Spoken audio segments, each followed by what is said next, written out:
It started like any other Friday on campus. The sun dipped below the horizon as laughter echoed across the dormitory halls. Among the students was Lynn, a quiet but brilliant third-year literature major. She was last seen leaving the library at 9:17 p.m., clutching her worn-out backpack and a copy of Crime and Punishment. By Saturday morning, Lynn's roommate noticed her bed untouched and her phone buzzing endlessly on the desk. At first, no one panicked. Lynn was known for her solitary habits, often vanishing for a day or two to write or reflect. But this time, something felt off. On Monday, a missing person report was filed. Days turned into weeks. Search parties scoured the nearby forests, lakes, and alleys, but Lynn had vanished without a trace, until one grim morning, when the fire department responded to a brush fire just outside the city's abandoned industrial zone. In the center of the scorched earth, among blackened tree roots and twisted metal, they found what remained of a human body, burned beyond recognition. Nearby, buried beneath soot and ash, was Lynn's student ID card, half melted but unmistakable. The news spread like wildfire. The university fell into a stunned silence. Students, professors, and even those who never knew Lynn wept as candles flickered across campus grounds. The investigation quickly turned dark. Security footage from a gas station 3 miles from the site showed Lynn the night she disappeared, arguing with a man in a leather jacket. Moments later, she was seen getting into his car. The footage ended there.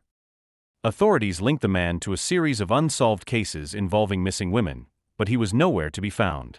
Rumors spread. Some believed it was a crime of passion, others whispered about a secret society. But the truth, as it stood, was cruelly simple. Lynn had trusted someone she shouldn't have. Her story became a cautionary tale, etched into university memory like the charred marks at the site where she was found. A scholarship was created in her name.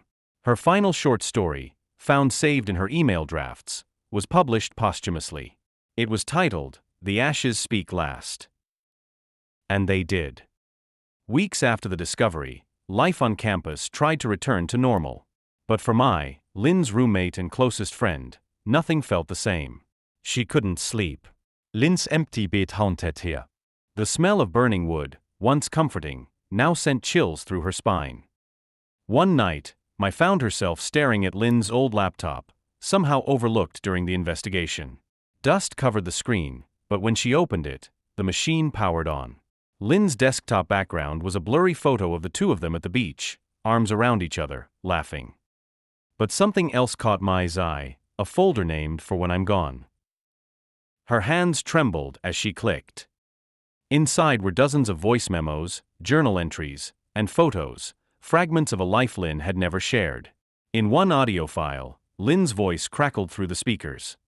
"If anything happens to me, it's not an accident. His name is Nam.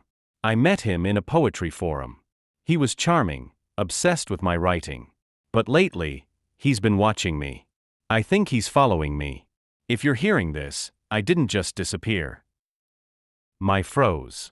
The name Nam meant nothing to her, but the fear in Lynn's voice was unmistakable. She handed the laptop to the police the next day.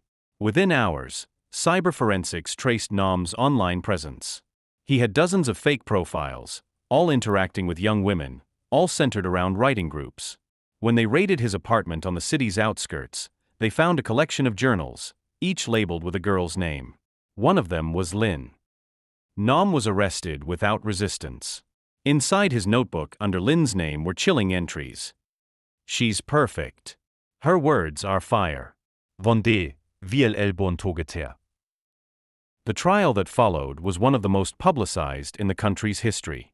Survivors of Nam's manipulation came forward. Lynn had been the only one to suspect what he truly was, a predator cloaked in passion. Though broken by grief, stood tall at every hearing. She read Lynn's final story aloud in court, letting her best friend's words echo through the chamber like a voice returned from the ashes. Nam was sentenced to life without parole. Even after the trial ended, I couldn't let go. She returned to classes, smiled when expected, and laughed when it was polite, but the weight of Lynn's absence never left her. Worse, it felt like Lynn's story wasn't over. There were too many unanswered questions. Why had Lynn suspected Nam so early? What exactly had drawn him to her? Late one night, unable to sleep, My reopened Lynn's laptop, this time exploring her unpublished writings. She stumbled upon a strange, encrypted file titled, The Ember Project. With the help of a friend from the computer science department, I decrypted the file. What she found was unexpected. It was a manuscript. A novel. But not just any novel, a thriller, about a young university student who's stalked by a mysterious figure from an online poetry forum. The main character's name? Min. Der Antagonist? Nam. The setting, characters, and dialogue all mirrored Lynn's real life with disturbing precision. And here's the twist. The novel was dated 6 months before Lynn ever mentioned Nam in her journals. Maisblodran kolt. Was it a prophecy? A warning? Or something darker? Digging deeper, she found an email draft Lynn had never sent. It was addressed to a famous crime novelist. I think I've written something that's starting to come true. I need to talk to someone who understands stories. Because I'm scared my fiction is becoming real, and I don't know how to stop it. I started questioning everything. Had Lynn drawn Nam into her life by writing him into existence? Was it all coincidence? Or was the line between fiction and reality much thinner than anyone dared believe? She began following the trail Lynn left behind in her novel: locations, cryptic lines of poetry, even strange map coordinates hidden in verse. The clues led her to a forgotten wing of the university library, sealed off due to renovation. Inside, beneath the floorboards, she found a small box, a cassette tape, A key. And a torn piece of paper with Lynn's handwriting. If the fire didn't destroy me, follow the ashes. The key was old, small, and brass, clearly not for anything ordinary. I stared at it for hours before recognizing the symbol etched on its side, the insignia of an old writing club that Lynn once mentioned, the Ember Circle. It had been disbanded years ago after a scandal involving plagiarism and mental breakdowns among its members. Rumors swirled that the group had gone underground, turning into something darker, more like a cult than a club. They believed stories could change reality if written with enough intention. Following what clues she could, I tracked the Ember Circle to an off-campus basement beneath a long-abandoned cafe. She used the key on a rusted door hidden behind collapsed shelves. Inside, rows of typewriters, melted candles, journals stacked to the ceiling. The air smelled like ink and smoke. In the center of the room, on a pedestal, was a single book. Ashes of the Unwritten, by Lynn Chan. The pages weren't made of paper, they were made of ashes. Burnt, flaky, but readable. And every word inside detailed events after Lynn's death. Nam's arrest. The trial.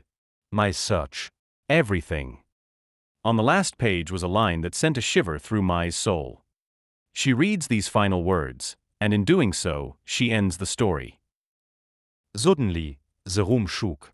The candles flared without flames. Pages rustled without wind. My stumbled backward, the book falling shoot. And ten, silence. She woke outside the cafe, the entrance sealed, the basement seemingly erased from existence. Clutched in her hand was the book, now blank. I never spoke of that night. She graduated a year later with honors, became a writer, and moved abroad. But in every interview, when asked why she chose to write thrillers about memory, loss, and fate, she would always say, "Because stories have power. Some more than others." She kept one framed quote in her study, written in Lynn's handwriting.